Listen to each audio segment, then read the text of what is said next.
Queen Malika's relationship with the king was not always free of conflict. One day, the king was angry at her and acted as if she didn't exist.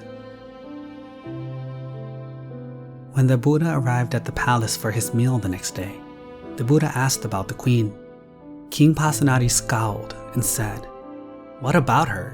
She has let fame and power go to her head." The Buddha reminded him that he himself raised her to her position, and that it was wrong for the king to now shun her and not put up with the offenses she had committed against him. The king then reluctantly summoned Queen Malika. The Buddha then said, "You ought to live together in peace." He continued to expound upon the virtues of living together amicably, and soon their rift was forgotten.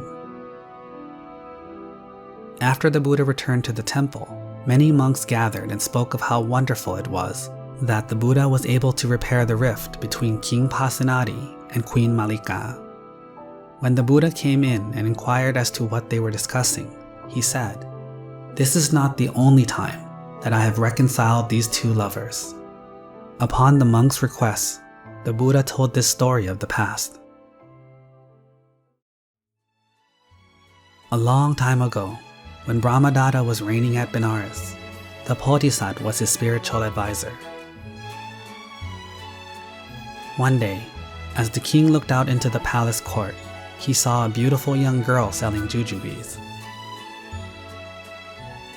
No sooner had the king heard her voice and saw her face than he fell in love with her. The king had her brought to him. He then married her and raised her to the position of chief queen. Following many years of marriage, one day, the king was eating jujubes. The queen, Suchata, asked him, "My lord, what is that which you are eating?" The king was enraged.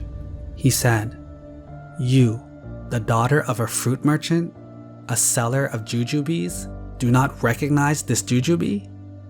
You were once just a poor girl clad in dirty clothes selling jujubes in my court. Now pride and comfort have washed away all of your memories. Begone, go and sell your jujubes once again. You shall no longer be my wife." The king's advisor witnessed all of this and thought, "No one but I can get through to the king when he is in this state.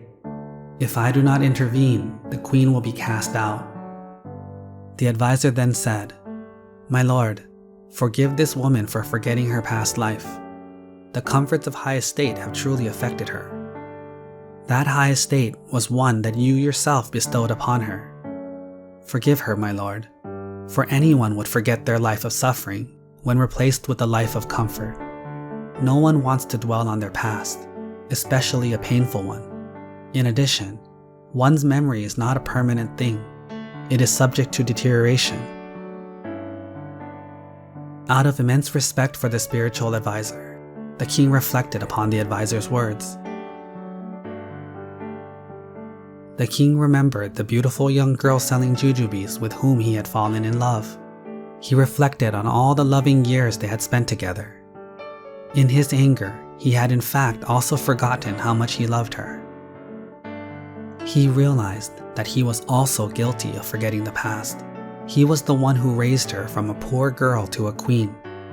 She wouldn't be able to forget her past if he hadn't given her a new future to distract her.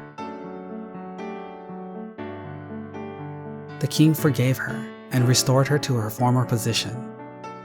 And from then on, they lived together amicably and lovingly. What did you learn from this story? We hope you enjoyed the video. Click like if you did, and click subscribe if you want to see our uploads.